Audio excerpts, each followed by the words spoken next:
વડોદરાના પાદરામાં ધોધમાર વરસાદ છે। પાંદરા જંબુસર હાઈવે પર પાણી ભરાયા। નીચાણવાળા વિસ્તારોમાં પાણી ભરાયા છે। સોસાયટીઓમાં પાણી ભરાતા હાલાકી સર્જાઈ। જાસપુર રોડ, પાતળિયા, હનુમાન રોડ પર પાણી ભરાયા છે। ચોકસી ચેમ્બર્સ પાસે આ વરસાદી પાણી ભરાયા। પાદરા જંબુસર હાઈવે ઉપર પાણી ભરાયા છે। વડોદરાના પાદરામાં ધોધમાર વરસાદ વરસ્યો છે। ગત રાત બાદ આજ સવારથી ધોધમાર વરસાદ। પાદરા જંબુસર હાઈવે ઉપર પાણી ભરાયા। પાદરાના અનેક નીચાણવાળા વિસ્તારોમાં પણ પાણી ભરાયા છે। અનેક સોસાયટીઓમાં પાણી ભરાયા છે। પાદરાના પાણીની ટાંકી પાસે તેમજ Jaspur road, Pataliya, Hanuman road, Choksi chambers પાસે પાણી ભરાયા।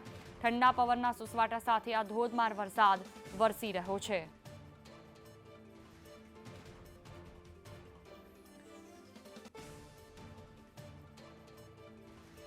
વડોદરાના પાદરામાં ધોધમાર વરસાદ, જેના કારણે પાદરા ગ્રામ્ય વિસ્તારોમાં પણ રસ્તા ઉપર પાણી વહેતા જોવા મળ્યા। આજે જાહેર રજા હોવાને કારણે મોટી હાલાકી નથી સર્જાઈ, પરંતુ જે રીતે વરસાદ પડ્યો, રસ્તા પર પાણી ભરાયા, જેના કારણે જનજીવન ઠપ થઈ ગયું।